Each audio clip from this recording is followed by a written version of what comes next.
Umaga po sa lahat ng mga nanonood sa araw na ito ng Lunes. Opo, unahin ko lang muna dahil malapit-lapit ka dyan, daw nasa Davao del Sur ka, pero malapit ka dyan sa Davao City.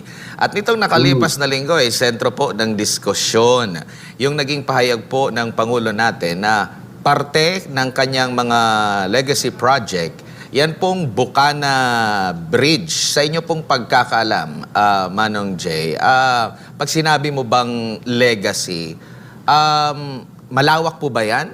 Dapat marami bang ikonsidera ng mga factors bago mo masabi na parte ito ng legasiya? Kasi sinasabi, sa kanyang pamumuno, nag-umpisa ang pagtatayo nito. At marami din na mga information talaga na mayor pa ang pangalawang pangulo, ito na yung hiling niya at itong plano niya. 2018 pa nga, nasama sa kanyang State of the City address, Manang Jay.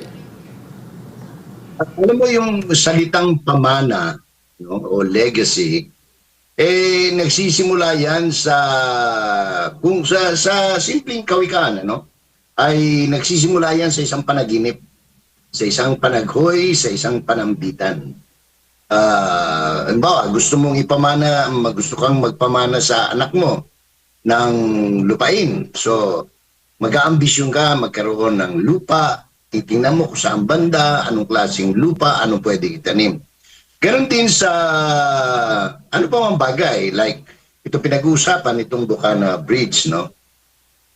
Ito ay isang panaginip na at tapos pinlano mabuti, kung hindi ako nagkakamali, Oktubre taong 2018, no? Nung simulang anong tawag nito, iplano talaga yung pagsasagawa ng iba't ibang mga future projects para sa siyudad ng Davao. At ang pagkakaalala ko noon, kung di ako nagkakamali, ang aming mayor dito sa Davao City, bagamat ako'y nasa farm dito sa Davao del Sur, pero ako'y isang tiga-siyudad din, ano? May bahay din ako dito sa siyudad, ay panahon ni Mayor Sara Zimmerman Duterte. So, inayos yan. Problema lang ay sapagkat nangangailangan niya ng malaking pera, no, para matustusan yung pagpapatayo ng mga tulay. Marami yan Bukana, Bolton, tapos mga 5 tulay yan sa crossing Davao River, no, para mapagdugtong yung mula Katimugan papuntang Hilaga na bahagi ng syudad, no, from Matina to the main poblacion area, or going to from 1st district to the 2nd district, doon sa bandang dulo na papuntang Itaas, no, bandang Itaas. So noon pa man pinano na yan, ginawa na ng ginawa na ng studies, no, ng feasibility. Ang problema lang noon ay wala saan kukuha ng pera sapagkat malaki ang pagkakagastusan niyan. So humiling sila sa national government na tulungan na makahanap ng pondo. Nagkataon noong panahon na yon, ang presidente ay ang kanyang ama na dati ring mayor ng Davao City, si Rodrigo Roa Duterte.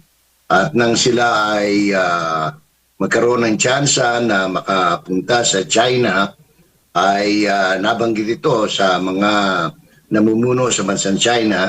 At lo and behold, napakabait ng Panginoon at napakabait ng mga kaibigan ng mga kapitbahay natin sa Southeast Asia at sa Asia ay hindi lamang pinautang kundi binigay ng libre, no? Yung anong pangalan nito, yung project, yung Bukana Bridge connecting north and south of Davao City. Yan ang kasaysayan yan. So finally, kasi matagal yan na proseso sa gobyerno, mayroong mga technical studies na gagawin hanggang sa pag nabuo na yan, magkakaroon na ngayon ng lagdaan ng kasunduan kung paano ang siste. At kung itatanong mo, Almar at Admar, ang siste niyan ay ang mga ngasiwa, sapagkat yan ay nasa Republika ng Pilipinas under the Republic, ay ang DPWH, Urban Planning and yung section na yan ng DPWH, ano? Pero ang gagawa, lahat ng gagawa dyan ay mga contractors o engineers mula sa China. Sapagkat sila ang mga bihasa sa paggawa ng mga tulay at iba pang infrastructure na moderno. Kaya ang nangyari diyan ay walang lumabas na pera, walang tinanggap na pera ang gobyerno, wala ring naibulsa sapagkat direkta doon sa kontraktor na punta sa paggawa ng tulay at mar. Opo, no. Siguro ang reaction lang kasi ng ating mga kababayan, lalo na yung mga Damawenyo, doon lang tumas yung kanilang kilay nang sabihing parte ng legasiya. Siguro naging kabahagi sila kasi naabutan kasi doon sa term niya, meron pa rin i-credit pa rin kasi pinagpatuloy, nag-supervise pa rin. Pero yung term kasi na legasiya Wala naman siyang choice na ipagpatuloy dahil wala namang involved na pera ang Philippine government. Kasi Opo. ito'y donation.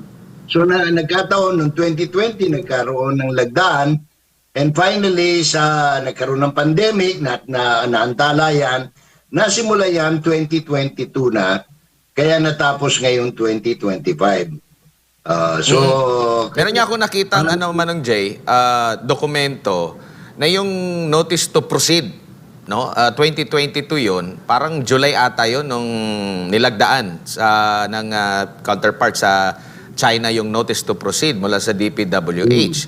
Kung matatandaan natin, nanalo po ang presidente kasalukuyan Mayo. So ibig sabihin ba nakaisip agad dyan na magtatayo ng tulay doon. So maraming mga inconsistencies talaga, at ito yung nakapagpataas ng kilay ng ating mga kababayan, lalo na po dyan sa lungsod ng Davao. At sa panig naman ni Vice President Sara Duterte, actually hindi na nga masyado niyang pinalaki, binigyan lang niya ng konteksto na matagal na niya pa. In fact, iyan ay bahagi pala ng coastal project. Marami kanina, dugtong-dugtong na proyekto yan na pinlano noong 2018. Sinimulan na noong 2018. So, kasi marami ang phase by phase yan, hindi naman matutustusan. Swerte nga natin, bilang Pilipino at bilang Dabawenyo na rin, na nagmaganda loob ang China na bigyan tayo ng libre. Imagine, this is over 3 billion worth of project na binigay ng libre. Walang binayaran to. No payment, no interest, no nothing. Ang lang dito, ang importante lang dito, gawin ng maayos, i-supervise ng DPWH yung ginagawa ng nung nanalo sa bidding. Kasi bago bayaran niya ng China, yung kanilang inutusan para magtayo dyan ng building ay kinakailangan according to specifics, according to technical descriptions, and kaya nagsusupervise yung mga engineers natin na mga Pilipino sa DPWH, Admar. Opo. Ngayon, sige po. dito, walang no doubt, ito ay natapos sa panahon ni Presidente Ferdinand Romualdez Marcos Jr. at marapat lamang na anong tawag nito, siguro sa opening mag-ribbon cutting. Siya ang presidente, kung yan ang minamarapat ng, actually dapat dito ang nag-imbita rito ay yung anong pangalan nito, Local Government of Davao, no?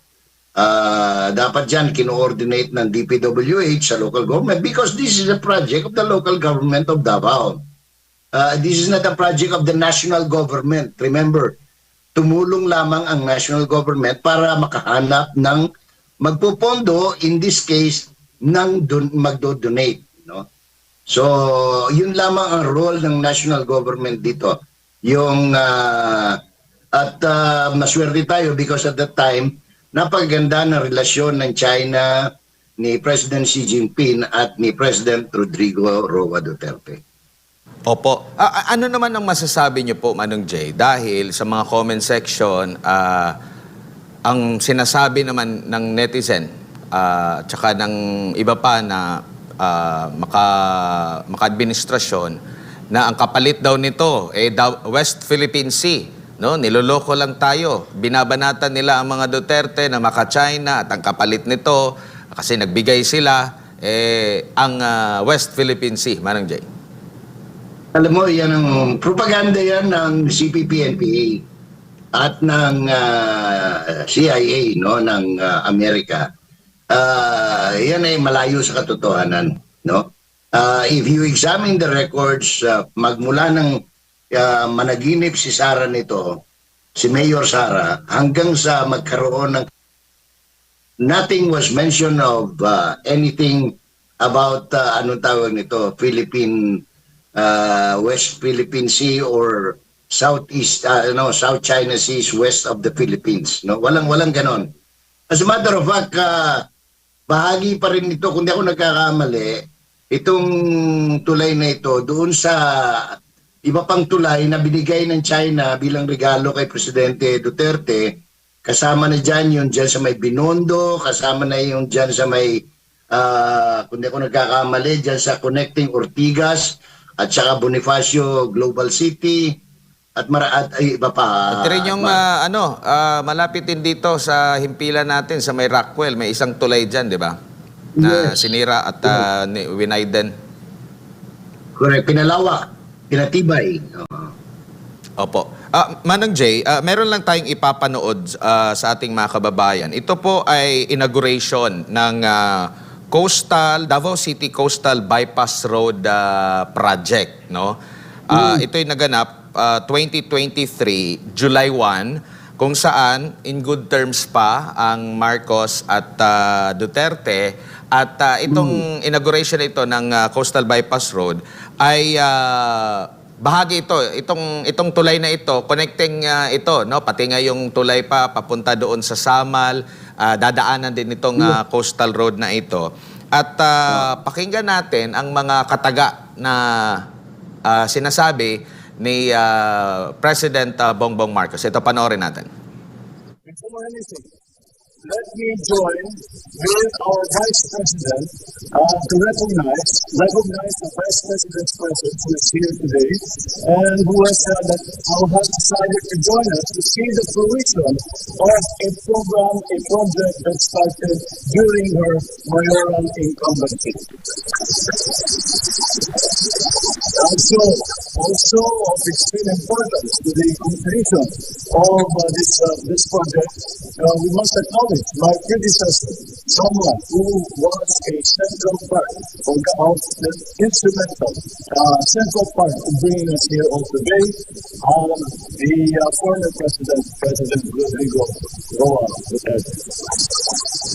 Oo, balikan lang natin. Kasi ang sabi niya rito, binigyan niya ng pagkilala, Manong Jay, kasi present during that time sa inauguration nitong Coastal Road, si Vice President Sara Duterte, kung saan binanggit niya na noong panahong mayor pa siya, kabilang sa mga nag-isip nito, kaya yan, present si and nabanggit din niya si former President Rodrigo Duterte. Binigyan din niya ng pagkilala kasi nga sila yung nag-umpisa, kumbaga brainchild nitong proyekto na ito. Kaya nga, para magtataka ka, bakit sa panahon na ito, wala na yung pagkilala, Manong Jay, doon sa... Ito kasi bahagi ito parte ito ng plano, Manong Jay. Alam mo, Mar, ito I don't know, hindi ko naman dinidepensahan si Mr. Marcos, But I think this is more of a product ng mga spin doctors ni Mr. Marcos, na hindi nila matanggap, na walang achievement yung kanilang principal, kaya ginagawa nila ng paraan para bumango. Remember, bago lumabas ito, itong inauguration, itong pagbisita niya, actually, hindi nga inauguration, kundi bumisita lang, sumilip lang siya, naglanding, nagsalita ng konti, sinilip yung mapa-mapa, pagkatapos umuwi na siya, umalis na siya. At pumunta siya doon sa kampo ng mga sundalo sa Southeastern Command at doon nangako na naman siya ng isa pang budol.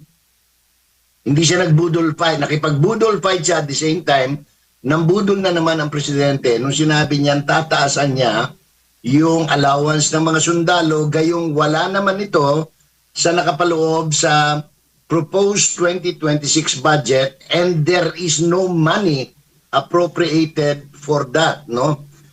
In fact, ang problema ng presidente ngayon, kung malihis lang tayo ng konti, ay kung saan siya kukuha ng pangtapal sa Bisaya. Ewan ko kung anong tawag dyan sa Tagalog, admar, no? Dyan sa Pangtapal. pangtapal.